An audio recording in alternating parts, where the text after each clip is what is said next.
Hola, hola, buenos días. Buenos días. ¿Cómo están? Bienvenidos todos. ¿Cómo estás, Almer? Bienvenido, mucho gusto en verte. Gracias, igual, Meli. ¿Me escuchas bien ahí? Sí, te escucho perfecto. A ver, Perfecto. por aquí tengo dos mensajitos en el chat. No se escucha, no se oye. Y ahora sí nos escuchamos. Sí, ahorita escucho bien. ¿Sí? Ya va que estoy admitiendo aquí a todo el mundo porque tenemos un poco de gente hoy en la sala y eso me hace muy feliz. Gracias a todos por... Ahora sí se escucha. Listo. Qué bueno. A ver, creo que admití a todo el mundo que estaba hasta ahorita esperando. Es un gusto. Aquí nos dicen que sí, que se escucha perfecto. Muchísimas gracias a todos por acompañarnos hoy. No voy a hacer el ejercicio de saludarlos a todos porque hay un gentío hoy y entonces nos vamos a tardar algún tiempo, pero sin embargo tengo que hacer una mención especial a todos nuestros suscriptores que sí me han dicho muchas veces que aun cuando son parte de nuestro día a día como suscriptores en la organización, tampoco se pierden ningún evento de estos que tenemos en vivo. Entonces un saludo especial por allí, que siempre está la gente de Zoom y bueno, muchos otros suscriptores que sé que hoy también estaban anotados para participar.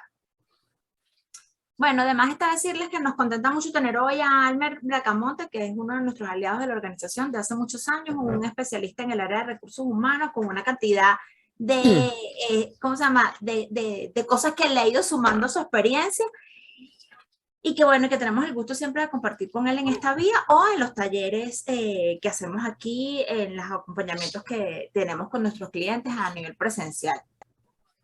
Bueno, Almer, ¿de qué vamos a hablar hoy? Bueno, Meli, buenos días y buenos días para todos. Un placer saludarles y que podamos conectarnos y conversar por esta vía sobre un tema, ¿no? Vamos a hablar un poco de las competencias de la supervisión. Pasearnos por algunos elementos claves que son fundamentales en este preciso instante donde el supervisar y ser líder implica de gozar de algunas habilidades importantes para poder generar que la gente nos siga y haga el trabajo con la pasión y el entusiasmo que estamos buscando, ¿no? El hecho de que pensemos que ha cambiado cosas con el COVID, y ciertamente ha pasado, Claro. no significa que el modelo de supervisión también hay que ajustarlo. El modelo de supervisión también hay que ajustarlo. Entonces, bajo ese esquema voy a poner primero la presentación para, si me permite, Ay, ya estar como voy, anfitrión. que creo que no te he puesto como... Dame un minuto. Okay. Un minuto. Aquí estamos. Ahora sí, ya tienes no te había abierto la... Ok. Mientras que compartes, les voy a recordar a nuestros estimados participantes que Almer va a estar haciendo la ponencia. Yo estoy por aquí pendiente del chat. Si tienen alguna pregunta, la pueden ir dejando en el chat y oportunamente la vamos a ir leyendo y atendiendo las dudas. Ok, perfecto. Entonces, decíamos que el supervisor de ahora tiene que fortalecer algunas habilidades, algunas competencias, porque además la gente cambió. Entonces, bajo ese esquema, ¿qué es lo que en este momento nos está mostrando la realidad? Y que en la experiencia que nosotros hemos tenido últimamente con varias organizaciones nos conseguimos con esto que se repite. Este supervisor de hoy en día tiene que desarrollar algunas competencias clave. Hay alguien que tiene su micrófono abierto.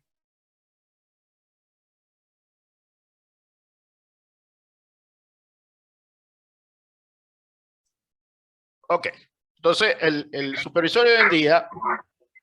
Cuando yo desactivo audio, ellos no me escuchan a mí, ¿verdad? Ok, y cuando yo lo activo, ellos me escuchan a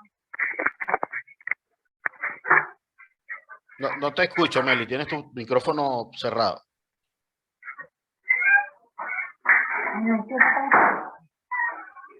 Tu micrófono está cerrado, Meli.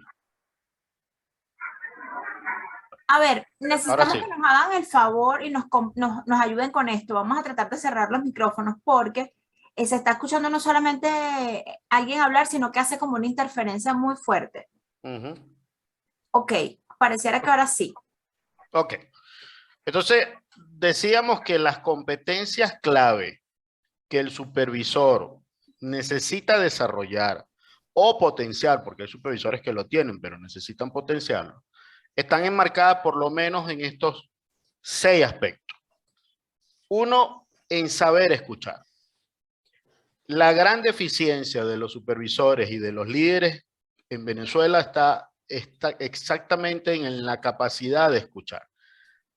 Escuchan para reaccionar, pero no necesariamente están escuchando para comprender. Y si yo no sé escuchar con atención, por ejemplo, yo no puedo delegar funciones. Yo no puedo estimular la participación. Yo no puedo ni siquiera corregir conductas si no soy capaz de escuchar al otro para entender la razón de su conducta o de su comportamiento. Es decir, esta es la clave fundamental y es el eje medular para que todas las demás habilidades que ese líder, el supervisor, vaya desarrollando, se vayan conectando. Porque en la realidad, cada una de estas habilidades se van conectando. Es decir, no es que yo dejo de escuchar si estoy fortaleciendo la autoestima. No, igual tengo que tenerlo. No es que yo dejo de escuchar si estoy corrigiendo una conducta. No, igual tengo que estar escuchando. Es decir, aquí hay una conexión completa. Y el segundo elemento es que este líder necesita tener herramientas para vigorizar o fortalecer el autoestima. Es decir, la realidad en este momento es que muchas veces el supervisor tiene que estar en capacidad de promover en el colaborador cómo avanzar con las tareas y las asignaciones que le estás dando. ¿Por qué? Porque, bueno, hay un conjunto de estímulos externos que están ocasionando que la gente también no se sienta motivada. No es solo por un aspecto laboral, es que el ambiente externo también está ayudando. Súmale a eso el hecho de que ahora tenemos una pandemia que todavía no sabemos cuándo se va a terminar. Cuando pareciera que ya se va a terminar, aparece una noticia que entonces ahora el Omicron tiene una característica nueva. Pareciera una matemática exponencial este Omicron, ¿no? Cada vez que pensamos que ya está listo, algo aparece nuevo. Entonces, eso también está estimulando en que la gente no esté totalmente concentrada, está estimulando en que la gente necesita que alguien nos escuche y que sea capaz de fortalecerle la autoestima y además ir más allá, ser capaz de reconocer que tiene la capacidad para hacer las cosas. Pero además de eso, este líder necesita tener consciente de que no siempre él tiene que dar la respuesta y la solución a todos los problemas. Muchas veces la solución al problema lo tiene el colaborador que ejecuta la tarea. Y para yo poder saber cómo él ve la situación y cómo él puede modificar o darnos ideas novedosas, necesito estimular la participación. Para eso hay que tener un protocolo, un conjunto de pasos que voy a ejecutar para alcanzar ese objetivo. Pero además hay una situación muy particular que en los últimos años se ha venido incrementando, que es la resistencia al cambio. El hecho de que yo cambie un método de trabajo, que yo cambie hasta un formulario, o que como consecuencia de la pandemia tuvimos que cambiar los modos de trabajo y que ahora le estamos diciendo a la gente, bueno, ahora vamos a regresar a la oficina. Anteriormente quizás hacíamos buena parte de la tarea desde la casa, pero ahora vamos a regresar a la oficina. En aquel momento fue una resistencia al cambio, pero ahora decirle vamos a regresar a la oficina también puede ser que te consigas con una resistencia al cambio. Bueno, ¿qué cosas debo hacer yo como líder, como supervisor, para reducir en la medida posible eso? Porque la resistencia al cambio siempre va a existir. Y vamos a ver un poco más adelante que hay factores específicos que te llevan o que llevan a las personas a tener esa condición de resistencia al cambio. Y sumado a eso, el líder y el supervisor tiene que saber delegar funciones y tareas. Sin embargo, tú te puedes conseguir en la práctica gente que tiene unas barreras extraordinarias para delegar, que les cuesta muchísimo delegar. Y muchas veces eso está asociado a unos sentimientos muy particulares de temor, de que si yo delego la gente no va a hacer las cosas como yo quiero, o a la velocidad que yo quiero, o peor aún, te puedes conseguir con gente que dice, es que si yo delego pierdo el poder. Es decir, en pleno siglo XXI tú todavía te consigues con esa realidad en muchas organizaciones. Pero este líder además tiene que tener conocimiento clave de la ley orgánica del trabajo y las leyes conexas. ¿Por qué? Porque todas esas leyes regulan hasta dónde yo como líder puedo llegar, qué cosas puedo reforzar y qué cosas no puedo hacer. Ese conocimiento jurídico, de las cuales Yuri son especialistas en la materia y son los que fortalecen estos temas, son claves para poder corregir conducta y para, inclusive en un momento determinado, ejercer disciplina desde la visión de una notificación de falta o de una notificación de incumplimiento. Sí, yo debo saber cuál es la conducta que de acuerdo a la norma, oye, está fuera de la ley. Y que si yo tengo que hacer una notificación de falta, pues yo tengo que justificar realmente lo que desde la conducta del trabajador está fuera de la norma, fuera del contrato colectivo o de las normativas internas que inclusive en la organización podamos tener. Entonces, bajo ese esquema vamos a estar hablando hoy. Desde estos distintos parámetros, no vamos a tocar el aspecto legal porque eso es un tema específicamente de Yuri, pero es importante que como líderes estemos conscientes de que esa es una habilidad importante que tenemos que desarrollar. ¿Ok? Ahora, si entramos en la primera habilidad y entendamos como habilidad que en el fondo lo que estamos haciendo es saber pensar para actuar, porque la habilidad tiene mucho que ver con el uso del intelecto. Los líderes necesitan saber pensar para actuar y por eso estamos hablando de enseñar habilidad. Si vamos a hablar de escuchar con atención, el escuchar con atención básicamente, ¿qué es? Es un esfuerzo consciente. Y el hecho de que sea definido como un esfuerzo consciente significa que yo tengo que, en primer lugar, eliminar todos los distractores que tenga a la mano. Porque si Meli viene a conversar conmigo, pero yo estoy metido en mi teléfono y le puedo decir, sigue hablando que yo te estoy escuchando, eso no es cierto, yo no te estoy escuchando. Porque el escuchar con atención implica que además yo debo mirarla, yo debo estar asentando con la cabeza y utilizar algunas frases que le diga al otro que lo estoy siguiendo. Porque a diferencia de otros mamíferos, los seres humanos, el cartílago de la oreja es muy duro. Por eso es que nosotros no podemos mover las orejas hacia los lados, y menos mal, porque además sería horrible hacer eso, ¿no? Eso sería espantoso. Entonces, ¿qué tengo que hacer? Tengo que utilizar algunos recursos adicionales. El mirar a la persona, utilizar frases como ok, entiendo, que le digan al otro te estoy siguiendo. Y ser capaz no solo de identificar lo que me está diciendo verbalmente, sino que quizás dentro de su gestualidad hay cosas que son más importantes que lo que verbalmente me pueda decir. Entonces, el líder necesita desarrollar esta habilidad. ¿Para qué? No es para responder, es para comprender primero. Cuando yo soy capaz de comprender cuál es el pensamiento que hay detrás de lo que me estás diciendo y cuál es la emoción o el sentimiento que hay detrás de lo que me estás diciendo, yo puedo perfectamente generar preguntas para indagar aún más. Yo puedo perfectamente corroborar, porque estoy parafraseando lo que tú me has dicho y yo ahora puedo estimular que inclusive tú me des soluciones a los planteamientos de los problemas que quizás tú me estás haciendo llegar. Ahora, ¿qué pasa aquí? Que generalmente existen barreras. ¿Por qué nos cuesta escuchar con atención como líderes? Bueno, porque pensamos por adelantado que el tema que me están planteando no es de interés o es muy complicado para mí. Entonces tengo una especie de escucha selectiva. Yo escucho lo que me interesa y lo que no comprendo no lo escucho.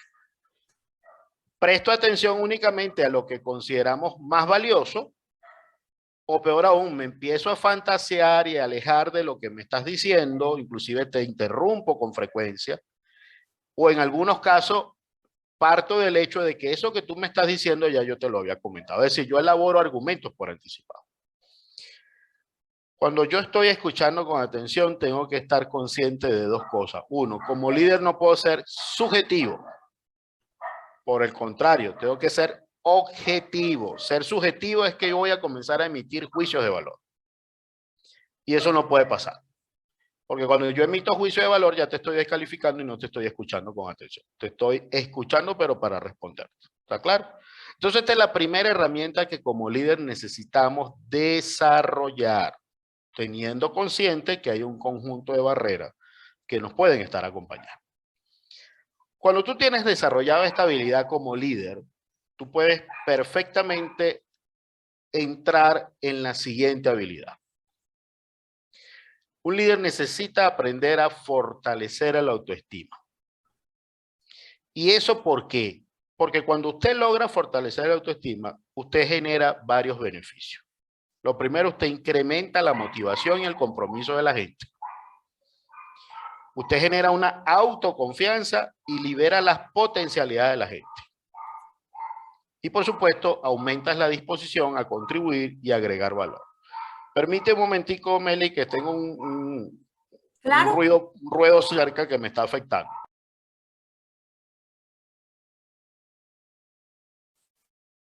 Por aquí vamos a darle unos minutos a Almer, que tiene una situación allá. Bueno, él que bien más temprano arrancaba hablando de que definitivamente han cambiado las formas de prestar servicios y de las maneras como nos acercamos. Sin embargo, le quiero decir a María que acabo de leer sus comentarios. En lo que tengamos un minuto se los voy a compartir a Almer para que los involucremos en la conversación. Estoy pendiente del chat, así que pueden ir dejando sus comentarios por allí sin ningún problema. Listo, teníamos un distractor por ahí. Regresó. Ok. Entonces les decía que cuando ya yo desarrollo la escucha activa, como líder ahora puedo entrar en una segunda habilidad muy importante, que es el fortalecer la autoestima de la gente. ¿Por qué? Porque en la medida que yo logre que la gente se sienta motivada y que la gente se sienta comprometida, por supuesto va a dar mejores resultados. Hay dos técnicas básicas para generar esto y vamos a verla de alguna manera. Sin embargo, para verla en detalle, es importante tener muy consciente que si como líder yo tengo la tendencia a lesionar a la gente, yo voy a afectar directamente su autoconfianza. Y puedo generar como consecuencia de que la gente entre en apatía. Peor aún, puedo generar que como consecuencia alguien entre en lo que se llama un agresivo pasivo. Es decir, yo comienzo a protestar a toda figura de autoridad, aunque yo necesariamente no estoy quemando caucho allá afuera. Simplemente estoy retrasando cosas, se me olvidan las instrucciones que me dan, no las entrego a tiempo, etcétera, etcétera. Y genero que la gente pierda el compromiso. Por supuesto, esto nos lleva a un elemento superior. Cuando hay una lesión permanente de la autoestima de la gente, se deteriora la relación laboral. Hay un elemento aquí que es muy importante. El compromiso. Ya hoy en día se sabe desde el punto de vista neurológico que va a tener impacto positivo en la medida que como organización nosotros logremos que la gente se sienta de alguna manera cómoda con su trabajo, que ame lo que está haciendo y que además se sienta reconocida. Neurológicamente, esos tres elementos que acabo de decir están asociados a tres hormonas. que los líderes, y hoy en día hablamos del neuroliderazgo, necesitan tener presente. Yo tengo que generar que la gente tenga dopamina para que idealice su centro de trabajo y lo que hace. Yo tengo que generar que la gente se le suba la serotonina para que se sientan cómodos en el ambiente laboral donde desarrollan sus actividades, pero además tengo que generar que tengan alta la oxitocina para que sean fieles al trabajo y a la organización a la cual están. Es decir, el compromiso no solo lo podemos ver desde el punto de vista conductual. El compromiso hoy en día ya sabemos que tiene inclusive un componente hormonal.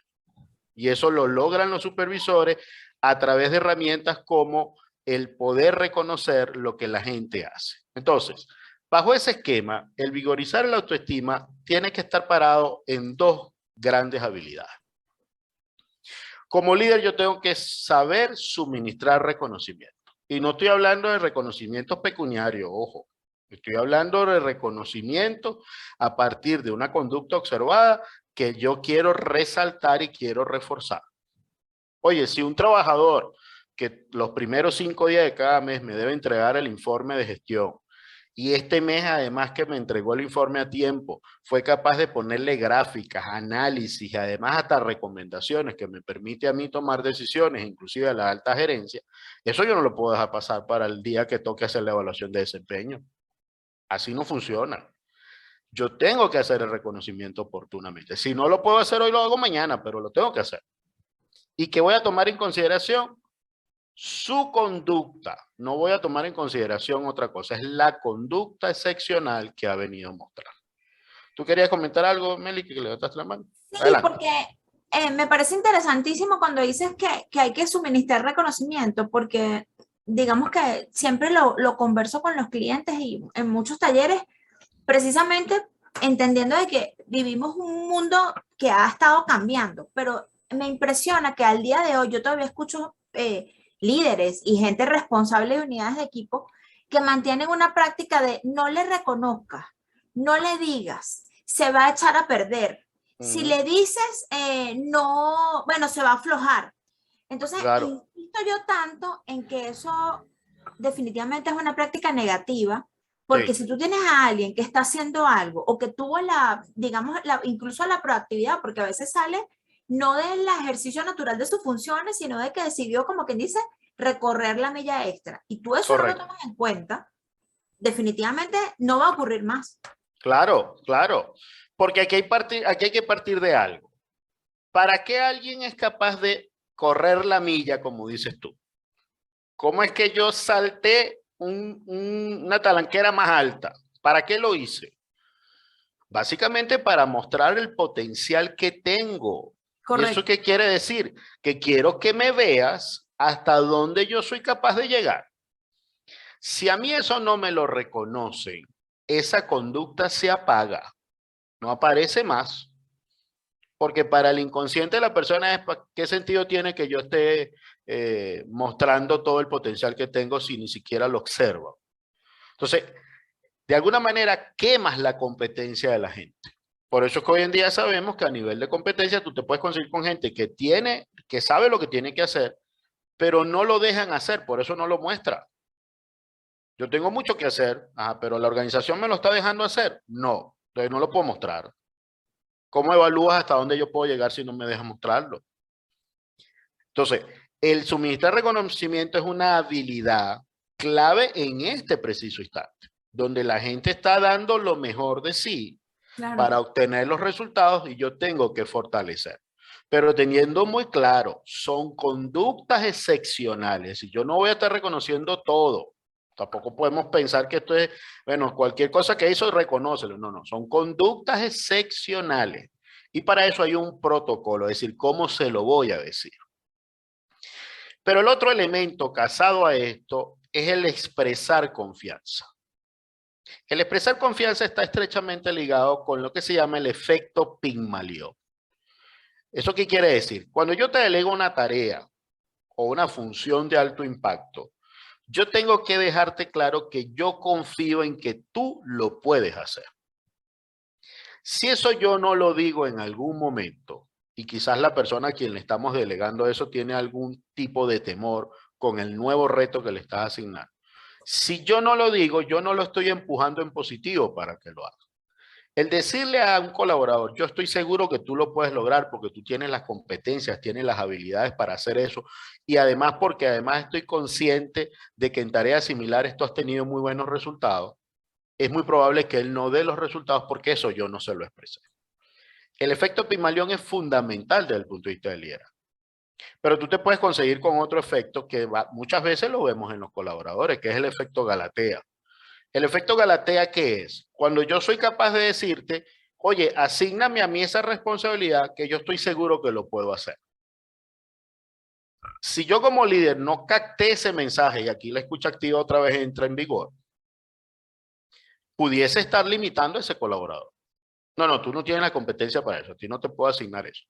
No, si a mí un colaborador me viene con esa conducta, lo que hago es preguntarle, ok, cuéntame qué podrías hacer para cumplir con esa tarea. ¿Qué estoy haciendo con esa pregunta? Validando que él tiene el conocimiento y la experticia para poderlo hacer. Si la tiene y yo se lo pudiese delegar, perfecto. Si no la tiene, entonces no lo limito. Lo que hago es preguntarle, ok, partiendo de que no tienes toda la habilidad, ¿qué crees tú que te hace falta para que lo puedas hacer? Entonces, como líder, además, yo tengo la responsabilidad de desarrollar a mi gente, de formar a mi gente, de generarle las competencias que yo quiero que él tenga para mañana.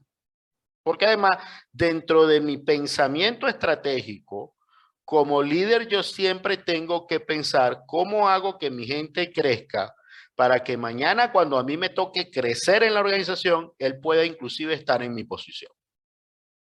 Eso forma parte de esto. Entonces, el expresar confianza tiene que ver con eso. Cómo genero en ti la sensación positiva de que yo estoy confiando en que tú lo puedes hacer.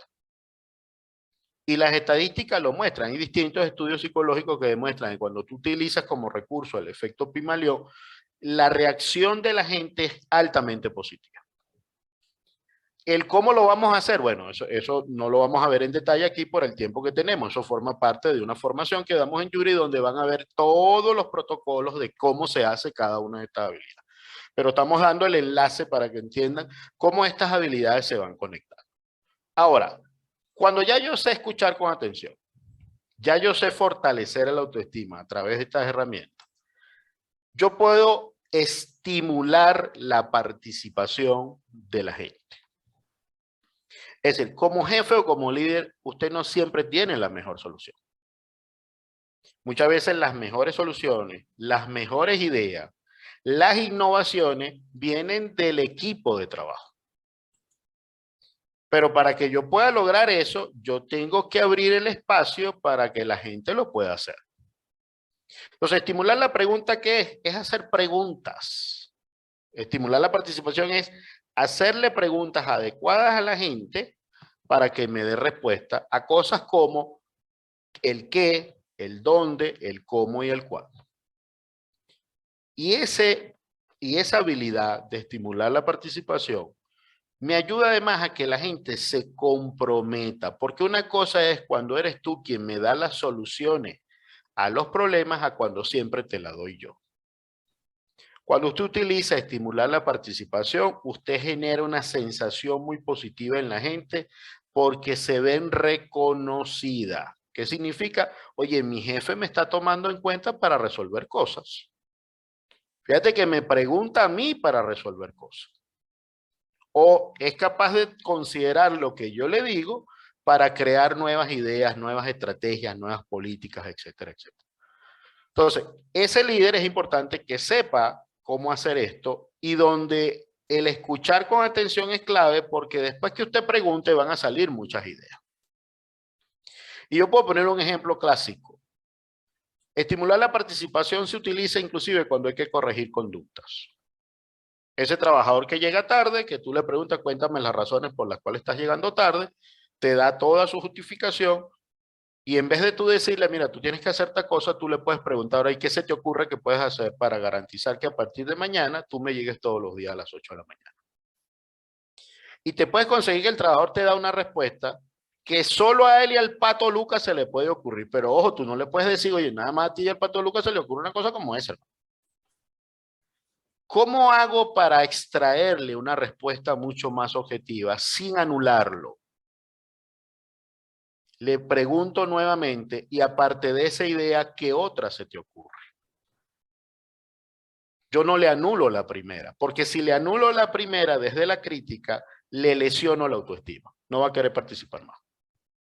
Entonces, no, yo le hago una pregunta adicional y luego le pregunto, ¿y cómo pondrías en marcha eso que me estás diciendo? ¿A partir de cuándo lo vas a poner en marcha? Y aunque aquí no está, hay una pregunta que a veces nos toca hacer. ¿Qué te hace falta para hacer? Pero esa pregunta, desde el punto de vista del liderazgo, hay que hacerla con mucho cuidado. ¿Por qué? Porque pudiese ser que cuando yo la hago, la pelota me la regresan a mí. Pues si yo le digo a un colaborador, mira, y cuéntame qué tendrías que hacer tú para llegar todos los días a las 8 de la mañana. Y viene y te dice, bueno, será agarrar un taxi. Y yo le digo, ¿y qué te hace falta para eso? Te va a decir, págame el taxi. Entonces, lo que tú estabas buscando como solución se te puede convertir después en un dolor de cabeza. Entonces, es una pregunta que hay que hacerla con cuidado. Por eso es que no está en el texto, pero no quiere decir que no la puedo hacer. Ahora, todo esto de estimular la participación me ayuda a conocer en particular las necesidades, los deseos y las inquietudes de la gente. Tus colaboradores siempre te van a hablar desde sus necesidades, de sus deseos y sus inquietudes. Es más, tus colaboradores se comportan como clientes muchas veces. Te reclaman, te hacen objeciones y hasta se quejan. Si yo no sé estimular la participación, no voy a poder identificar cuál es esa necesidad, deseo o inquietud que él tiene. El estimular la participación me permite determinar los cursos de acción, pero propuestos por ellos, no necesariamente siempre los míos. Y puedo además detectar cómo la gente percibe y piensa acerca de las dinámicas y cosas que están pasando. Es decir, yo necesito saber hacer preguntas para entender el mapa mental del colaborador. Si yo no lo puedo identificar, no lo puedo entender. Y por supuesto, estimular te va a ayudar a crear distintas formas de innovar cosas dentro de tu área, dentro de tu dinámica, dentro de la organización. Entonces se darán cuenta que es una herramienta clave para resolver cosas, para mejorar cosas y para generar nuevas ideas. Entonces se darán cuenta que cada una de estas habilidades se van conectando. Ya ahora sé escuchar, ya ahora sé fortalecer el autoestima, pero ahora también sé estimular la participación. Eso, como tres herramientas clave, me van a permitir ver las oportunidades en que yo debo aplicar esto. Entonces, ¿cuándo yo voy a aplicar esta habilidad? Cuando surge un problema. Pero fíjense que esto es distinto a decir, a mí no me traigas problemas, tráeme la solución. No, eso es sumamente agresivo desde el punto de vista del lenguaje. Distinto es que si alguien me plantea un problema, yo ahora le puedo preguntar, ¿y qué propones tú para resolverlo? ¿Qué idea se te ocurre? Cuando asigno nuevas tareas, yo tengo que preguntar. Y más que tareas, funciones, porque las funciones son de mayor impacto. Si yo tengo que mandar a un colaborador a que abra una oficina operativa en Santa Elena de Guairén y que no puede venir durante 3 meses, seguro que yo tengo que preguntarle cómo se siente con ese reto. Porque es probable que él me va a decir, oye, déjame pensarlo, porque yo tengo un hijo que tiene apenas 2 meses, o estoy recién casado, o qué sé yo. Y si eso yo no lo pregunto, probablemente él se va, pero no me va a dar los resultados esperados. Y también voy a utilizar esta habilidad cuando estoy cambiando procesos o métodos de trabajo. Tengo que saber preguntar. ¿Cuáles son los beneficios? Ya sabemos que vas a lograr que la gente aporte nuevas ideas, logras la aceptación y compromiso con nuevas metas y decisiones que se adoptan porque tú lo estás involucrando, incrementa la autoestima de la gente y la motivación porque lo estás tomando en cuenta y propicias el desarrollo del equipo de trabajo. Entonces se darán cuenta que esta habilidad es clave para lograr muchas de las cosas que como líder o supervisor yo quiero lograr en la gente. ¿Alguna pregunta hasta ahora, Meli? Bueno, no tenemos una pregunta, sin embargo, una participante más temprano nos dejó algunos comentarios, te los voy a leer. Dice, ser supervisor hoy en día es más complejo, ya que la pandemia y la situación económica ha generado en el personal mucha violencia y mala actitud. Es como si estuviésemos enfermos. Ahora cualquier observación se le hace al trabajador y parece que fuese una agresión. Más adelante dice, como recursos humanos hay que ser abogado del diablo. Siempre les digo a los supervisores que debemos ser como los curas, dice ella, a escuchar, orientar y ser empáticos con los colaboradores base. De hecho, el supervisor debe manejar la información de manera cuidadosa, ya que si bien sabe que la empresa está pasando por momentos difíciles, por ejemplo, y no por eso debe transmitir la negatividad al personal base. A mí me llama mucho la atención cuando ella dice que efectivamente la pandemia nos ha generado una situación complicada y cualquier observación que se le hace al trabajador se toma negativamente. Pero yo, sin embargo, atajaría eso allí y diría que no específicamente por la pandemia, sino que hay otros elementos que han sumado a esto y entonces tenemos colaboradores que han como que perdido un poco el norte acerca de tu rol como colaborador y del rol de tu supervisor. Exactamente. Exactamente. Y creo que en parte hay como que elementos que tú bien decías más temprano que son jurídicos y que hay que atender. Y de hecho, ahorita pones un ejemplo interesante acerca del colaborador que vas a mover de sitio. Entonces hay varias cosas que atender y yo siempre digo que lo primero que tenemos que atender como supervisor es tener claro cuál es el contrato de trabajo que tú pactaste con tu colaborador. Porque en la medida en que tú tengas claro cuál fue como que dice, el escenario de juego que ahí se planteó, entonces tú vas a tener claro dónde están tus límites y dónde están tus parámetros. No solo tú como supervisor, sino él como colaborador. Y eso quizás ayuda a mejorar un poco este clima que describe María en su comentario. Exacto. Fíjate que eso que tú dices es lo que nosotros en recursos humanos hablamos de. Yo siempre tengo que revisar los procesos primero antes de la gente. Y revisar los procesos arranca por eso, por chequear qué dice el contrato de trabajo. Es correcto. Qué dice la descripción del trabajo, qué dicen los procesos de trabajo.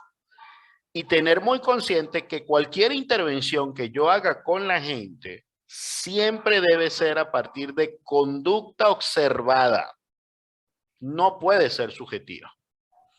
Es decir, no puede ser que, bueno, es que como yo creo que ese trabajador, no. ¿Cuál es la conducta que yo observé? Y bajo eso es que puedo hacer el abordaje. Y ese abordaje lo hago a través de estas herramientas que estamos viendo. Es decir, yo me doy la oportunidad de escucharlo, de entender su argumento. Yo me doy la oportunidad de estimularle la participación para inclusive llegar con él a acuerdos de cómo podemos resolver las cosas. Pero siempre debe ser desde la conducta observada y con elementos que certifiquen que eso que te estoy diciendo es lo que está pasando. ¿Por qué? Porque además desde el punto de vista de recursos humanos muchas veces que no sucede. Nos conseguimos con supervisores que nos dicen, mira, ya yo no quiero trabajar más con Pedro Pérez. Ajá, perfecto. ¿Y por qué no quieres trabajar con él? No, porque él no tiene buen desempeño. ¿Y tú has hecho alguna intervención? Sí, yo he hablado con él. ¿Dónde está eso por escrito? No, yo no tengo nada soportado. ¿Cómo hago yo cualquier intervención, inclusive desde el punto de vista jurídico, si no tengo nada por escrito? Es decir, no hay nada registrado. Es decir, si no está registrado, eso no existe. Entonces, claro, los que estamos del lado de recursos humanos, eso nos pone una tremenda barrera y muchas veces somos los que tenemos que tratar de resolver el conflicto que hay con ese colaborador. ¿Y qué utilizamos? Estas herramientas. No utilizamos otra cosa. ¿Ok? Muy bien. Y ahora entramos en una habilidad que es fundamental, porque si hay algo que tenemos garantizado es el cambio. Es decir, siempre estamos cambiando. Hasta desde el punto de vista biológico, nosotros cambiamos de piel cada 20 días. Lo que pasa es que no nos damos cuenta porque en el caso nuestro no es como la culebra, y gracias a Dios, pues sería horrible también, ¿no? Así, tú te das cuenta, pero sutilmente. Pero siempre vamos a estar cambiando. Y en la dinámica de las organizaciones, y más ahora que la pandemia nos llevó a tener que revisar nuestros procesos y decir qué cosas puedo hacer desde la casa y qué cosas no, y qué cosas voy a automatizar y qué cosas no. tuvimos que cambiar las dinámicas laborales. Pero cuando tú introduces un cambio sin planificación, y aquí está la palabra clave, sin planificación, tú vas a generar en la gente una sensación de amenaza. Sí. Y la gente va a comenzar a ver eso novedoso como una amenaza desde 3 factores fundamentales. O lo ve desde el punto de vista económico, porque eso me toca en negativo mi bolsillo. O lo ve desde el punto de vista psicológico, que es el mayor, que le da la sensación de inseguridad porque él no sabe si él tiene las habilidades o la destreza para eso que es nuevo. Y si no lo sé hacer, ¿qué pasaría si no lo sé hacer? Existe la posibilidad que yo pierda mi trabajo, por ejemplo. O hay un tercer factor que tiende a suceder cuando tienes que mover a la gente de un área a otra. Bueno, antes trabajaba en el departamento de mercadeo, pero ahora te vas a ir para el departamento de facturación, por ejemplo. Pero yo no conozco a la gente de facturación. O lo que yo conozco de ellos, la información que tengo no es muy buena. El hecho de tener que mudarme para allá y tener que convivir en un nuevo espacio social, por supuesto que va a generar resistencia al cambio. La Universidad de Harvard dice claramente que todo conflicto organizacional, el 80% es un problema de proceso y el 20% es un problema de gente. Es decir, si yo voy a introducir cambios en la organización, lo primero que yo tengo que hacer es planificar el cambio. Si yo no puedo hacer cambios a las ligeras, a menos que sea una situación de última instancia, que no me quede más remedio. Pero lo ideal es que yo haga cambios planificados. Y cuando yo voy a hacer cambios planificados, yo tengo que tener muy claro cuál es la razón de ese cambio. Ese es el primer elemento desde el punto de vista de la planificación. Yo tengo que tener claro cuál es la razón del cambio. ¿Para qué yo lo hago? Yo tengo que tener muy claro cuáles son los beneficios de ese cambio. Y ojo con esto, porque los beneficios no pueden ser pensados solamente para la organización. Los beneficios también hay que ser pensados para la gente. ¿En qué va a beneficiar esto a la gente? Una organización, una oportunidad, cuando comenzaron a colocar los cactahuellas para poder chequear las entradas y las salidas, la organización me decía, Almen, pero es que cuando comenzamos a plantear esto, la gente se molestó mucho porque decía que los estamos controlando. Yo les dije, ¿y cuál es el beneficio para la gente el que tú instales esto? No lo veían. Por lo tanto, si yo no lo veo, no se lo estoy diciendo a la gente. Y resulta que uno de los beneficios puede ser que el hecho de que instalemos eso, si mañana ese colaborador tiene que pedir que revisen que hay un pago que no le están haciendo correctamente, él ahora puede irse al área a pedir el reporte y con ese reporte se sienta con su jefe a decirle, mira, yo sí vine todos estos días puntualmente, aquí está, mira el registro de mi llegada. Y me están haciendo un descuento que no coincide con la realidad. Es decir, hasta eso que pareciera que es un instrumento para controlarlo, puede ser un instrumento que a él lo beneficia desde el punto de vista que le sirve como soporte para él poder hacer un reclamo en un momento dado. Entonces, todo cambio debe ser planificado y debe entrar en esos parámetros. Primero tengo que tener muy claro cuál es la razón del cambio. 2, cuáles son los beneficios de ese cambio. 3, ¿bajo qué esquema se va a llevar a cabo? Vamos a empezar primero en el área operativa, después vamos a empezar en el área administrativa o lo vamos a hacer en paralelo. ¿Cómo vamos a involucrar a la gente en el cambio? Eso hay que tomarlo en consideración. Porque si yo soy capaz de involucrarlo, es más fácil que él se adapte a lo que queremos hacer. Y el último elemento que desde el punto de vista de planificación debo tomar en consideración es cuál va a ser mi speech para yo decirle a la gente el cambio que viene.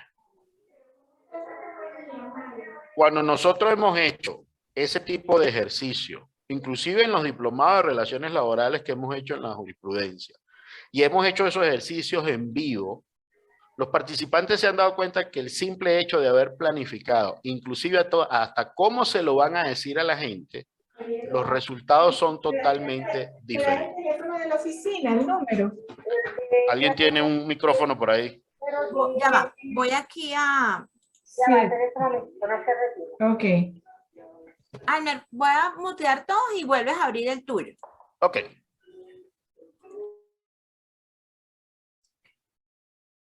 Ok, entonces, la resistencia al cambio la voy a poder reducir, no es que la voy a eliminar, la voy a poder reducir en la medida en que esté planificado el cambio que voy a incorporar.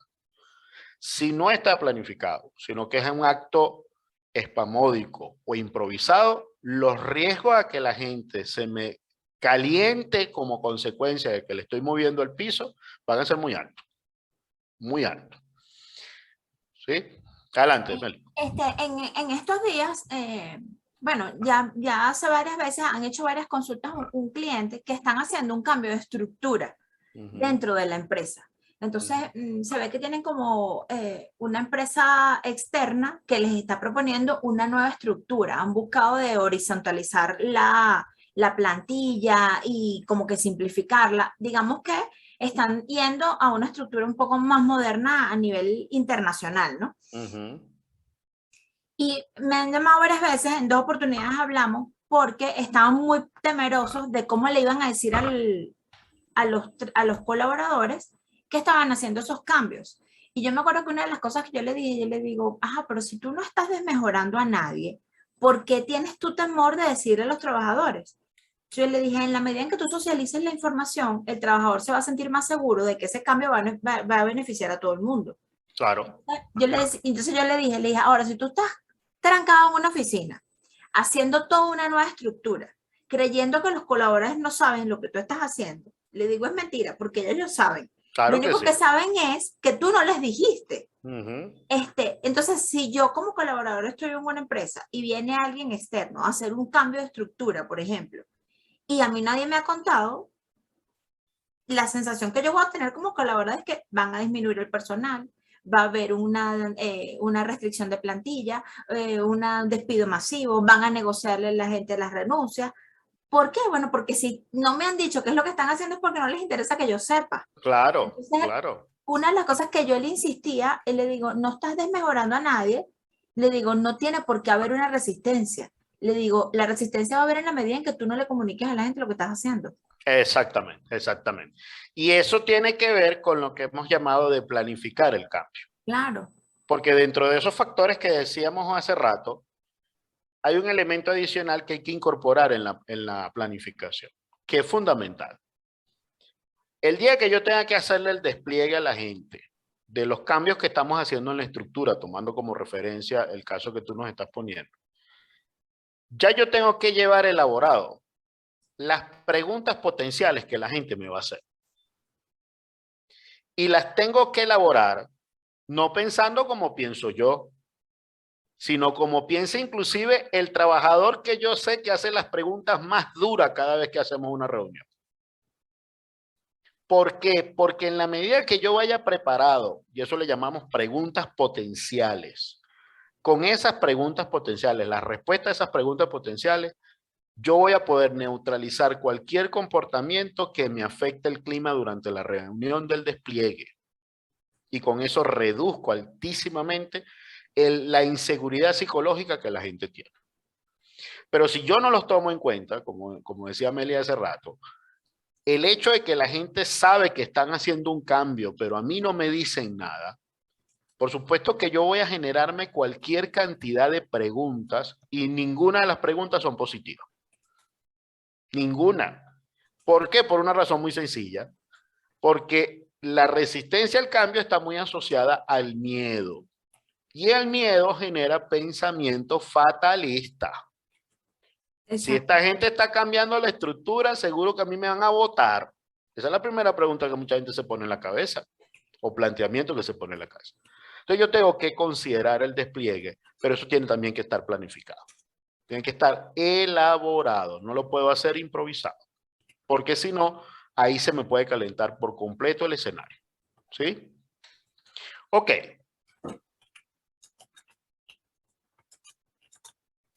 Ahora, si ya yo sé escuchar con atención, primera habilidad que vi.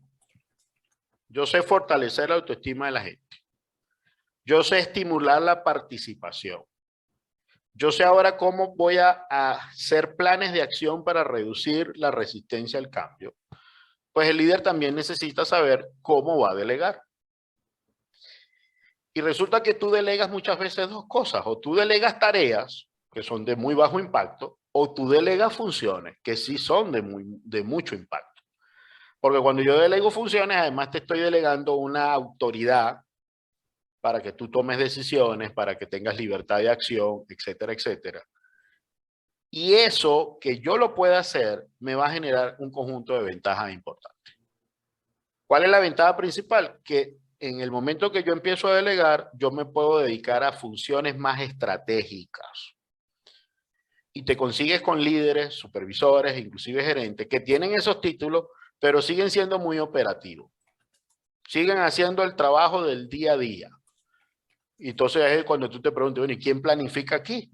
Eso se supone que debería hacerlo a un nivel superior, que para poderlo hacer tiene que tener tiempo. Pero no lo hace porque no delega.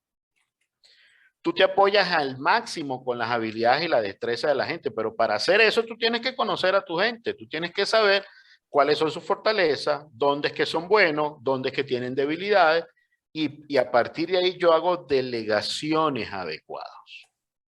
Es decir, yo hago delegaciones en función de lo que yo sé que la gente sabe hacer, y lo que no sabe hacer, pues lo tengo que formar. Si yo no conozco a mi gente, yo puedo cometer errores en los procesos de delegación.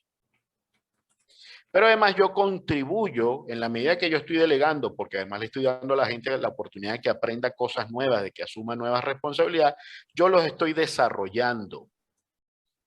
Yo le estoy dando la posibilidad de que muestren todo su potencial para que inclusive mañana puedan asumir posiciones de otro nivel. Y eso me permite propiciar un clima de trabajo productivo, participativo. Es decir, la gente se siente mucho más cómoda en un ambiente en el cual el líder los involucra a la hora de ejercer funciones de otro nivel. Ahora, ¿cuál es la realidad que todavía hoy en día nos encontramos? ¿Qué te consigues con líderes que tienen barreras para delegar?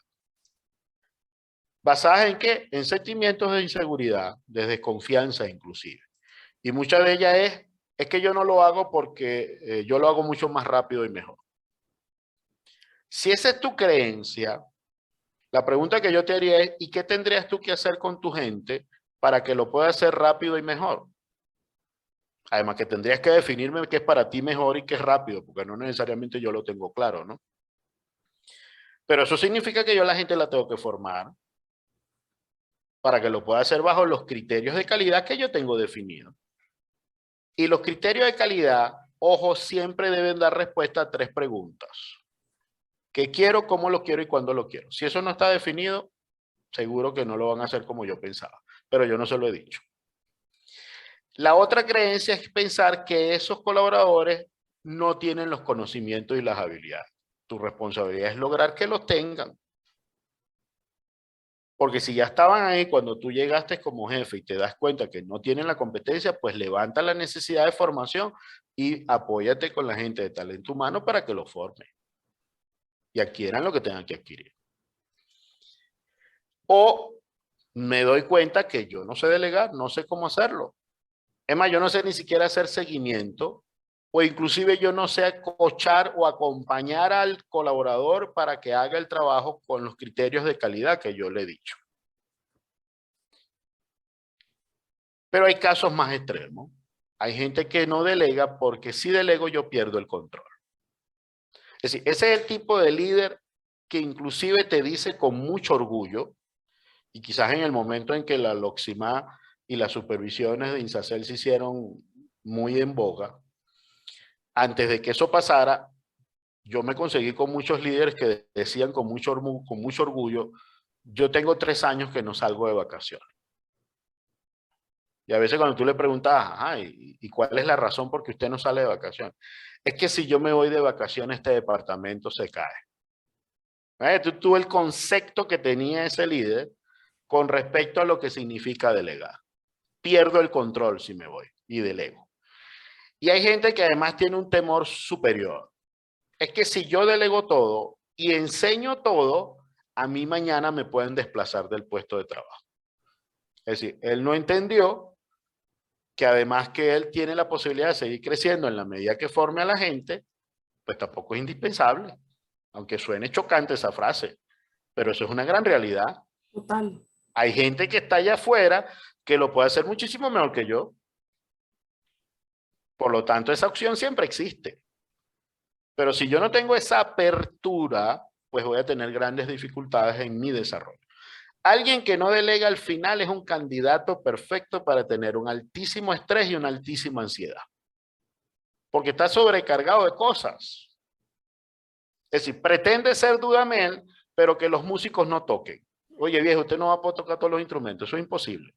Usted tiene que saber que hay gente que toca el violonchelo, hay gente que toca el violín, hay gente que toca la batería, y para eso usted tiene que delegar cosas. ¿Sí? Bueno, Meli, con esto lo que quiero resumir, antes de las preguntas, es que si como líder yo no desarrollo cada una de estas habilidades en detalle, además yo no puedo hacer dos habilidades más que la vemos básicamente en el taller, que es el corregir conducta y el modificar el desempeño o mejorar el desempeño de la gente. Modificar o mejorar el desempeño de la gente siempre va a partir de que existe un criterio de evaluación de cómo lo debe hacer versus cómo lo está haciendo. Pero para yo hacer eso, yo necesito de todas las habilidades que hemos visto. Yo tengo que saber escucharlo, yo tengo que saber estimularle la participación para inclusive llevarlo a un acuerdo de conductas diferentes. Y si tengo que corregir comportamiento, pues también tengo que saber cada una de estas habilidades. Sumándole a este último aspecto de corregir comportamiento, que debo tener muy claro cuáles son los elementos jurídicos que como supervisor a mí me acompañan. Un supervisor tiene que tener muy claro, por ejemplo, qué dice el artículo 79 de la LOC y cómo se interpreta correctamente cada uno de esos literales. ¿Por qué? Porque si yo tengo que hacer una notificación de falta, pues la notificación de falta yo debo ser capaz de redactar ahí cuál es el artículo y el literal que ese colaborador no está cumpliendo. Pero también tengo que conocer el reglamento interno. Si no lo conozco, pues seguramente estoy haciendo intervenciones subjetivas, no partiendo de las conductas de la gente. ¿Ok? Bueno, Meli. No, y a eso me parece importante recordar y realzar el tema de que definitivamente tenemos que tener claro qué fue lo que nosotros pactamos inicialmente con nuestro colaborador y cuáles fueron digamos, las cosas a las que llegamos en el acuerdo en el contrato de trabajo. Correcto. Porque, bueno, porque si bien es cierto, hay una cantidad de herramientas que el patrono tiene como, en este caso el patrono o el representante del patrono, que sería el líder que se desempeñe en este momento, tiene una cosa que se llama el poder de dirección, eso tiene como unas limitaciones. Entonces, digamos que hoy Albert nos ha dado una abreboca de este tema y nos ha mostrado, digamos que una parte de lo interesante y de lo principal y lo importante que puede ser el desarrollo correcto de estas técnicas de supervisión. A ver, que por aquí nos están escribiendo. Shirley López nos dice, muy importante conocer la LOT. Leyes inherentes a recursos humanos y reglamento interno o políticas de la empresa. Correcto. El material que está, aquí nos están preguntando Keila, que nos dice que si el material está siendo compartido. Por ahí antes también nos preguntó Carlos y yo les copié en el chat que tenemos algo mejor que compartir la presentación. La propuesta es hacer el taller en presencial para el mes que viene. Correcto. Justamente Almer y yo estábamos hablando, entonces, bueno, entendemos que esto apenas es una pastilla y que definitivamente cuando uno tiene la oportunidad de desarrollar esto en las 8 horas que puede ser el taller completo, pues vamos a aprovecharlo mucho mejor. Entonces, claro, la invitación es a que se mantengan atentos a la programación, que nosotros deberíamos estarla enviando la semana que viene, y ahí va a haber una fecha especial para técnicas de supervisión, pero ya a nivel de modalidad presencial y en más horas, para poder desarrollar el tema mucho más profundo. Sí, y quería completar, Meli, con lo que estás diciendo, que la ventaja del taller es que cada una de estas habilidades, con las últimas que hemos comentado, usted va a ver el paso a paso de cómo se hace. y lo vamos a practicar en vivo a través del roleplay. De tal manera que cuando usted lo vaya a llevar a su trabajo, ya usted lo sabe hacer. Aquí estamos dando las pastillas, pero ahí van a ver el cómo se hace en cada caso. Bueno, te dejan felicitaciones por excelente ponencia, excelente ponente, caritas Gracias.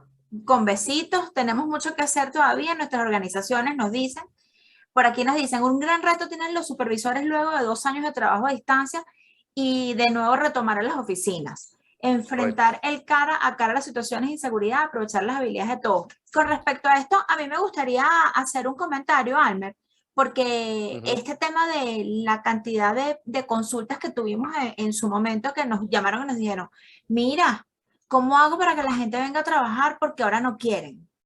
Entonces, muchos clientes tuvieron la previsión de llamarnos antes y decirnos qué hacemos para llevarnos a la gente a teletrabajar en virtud de las circunstancias. Entonces yo le digo, bueno, lo que hay es que poner las cartas claras y decir que esto es una condición que va a ser provisional.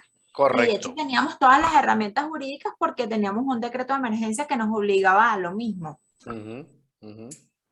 Llamar y convocar a tus trabajadores a trabajar nuevamente implica recordarles, miren, ¿se acuerdan que les dije que esto era provisional? Este es el momento de retomar. Y de retomar con anticipación y de conversarlo y de informarlo. Porque si llamo por teléfono el viernes en la noche a mi colaborador y le digo el lunes te quiero en la mañana en la oficina, eso va a ser un problema. Seguro. Porque esa persona había generado toda una cantidad de acciones ¿cómo se llama? Y quizás protocolos o estructuras internas de su hogar y su día a día para poder trabajar desde casa. En el momento que le dices que tienes que volver a la oficina, claro. Entonces es un buen ejemplo para cosas que podamos trabajar en el roleplay el día del taller, que pretendo ir de oyente. Y que fíjate que tiene que ver con la habilidad que vimos ahorita de reducir la resistencia al cambio. Exactamente. ¿Cómo voy a preparar a la gente con suficiente antelación para el retorno al trabajo presencial? Es decir, como tú lo decías, es decir, no puede ser con una llamada viernes a las 8 de la noche, el lunes te viene. No, claro que vas a tener resistencia al cambio. Yo tengo que preparar ese escenario. Claro, claro. Entonces, en vez de tener una semana productiva de trabajo, vas a tener una semana terrible. Entonces, no estás ganando nada. Por ahí nos preguntan que si lo vamos a hacer online. La propuesta que tenemos hasta ahora es hacerlo presencial. Podríamos estudiar abrir quizás una opción online, porque no veo si Yasmín está en Caracas o no. Pero, miren, de más está decirle cosas como, por ahí vi, Almer, que tenías tus redes en una lámina. Sí. Les recuerdo, bueno, no la veo, pero ya, ahí están los contactos de Almer. No debo dejar de decirles, uno, que pueden seguir a OJT Online vía Twitter, vía Instagram.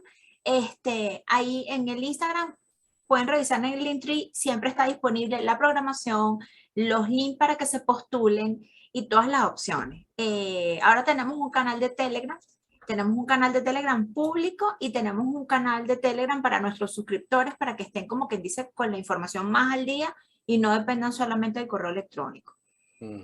Y lo otro es que se pueden comunicar con nosotros también por la página web, nos mandan un correo electrónico y la intención de nosotros siempre es darle respuesta a todos nuestros clientes. Entonces, si usted está fuera de Caracas y quiere la formación, bueno, entonces lo conversamos, lo vemos con Almer y hacemos una propuesta online.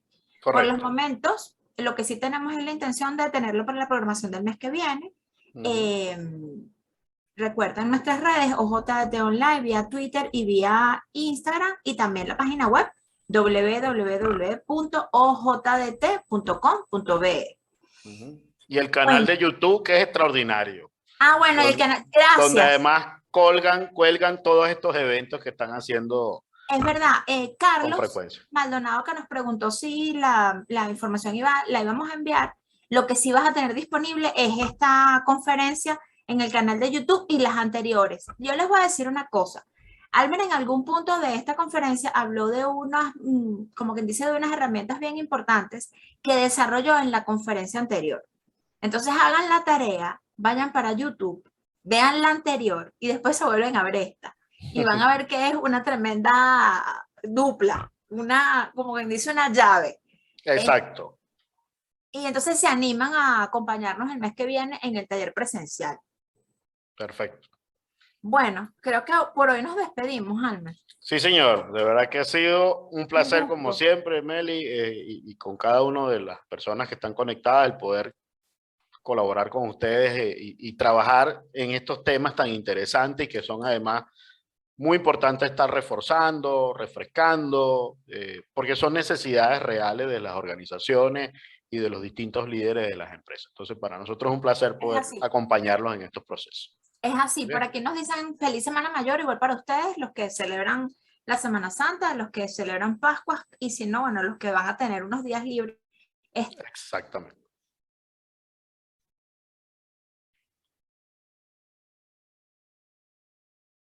Estamos por aquí también nuevamente en la conferencia. Tenemos una conferencia del OCTI para empezar a prepararnos para los impuestos de este año. Y bueno, nada, estén pendientes a la programación del mes que viene y los esperamos por aquí prontamente. Muchas gracias, Almer, que tengas un feliz día. Igual, hasta luego. Gracias. Hasta luego, chao, chao, gracias. Chao.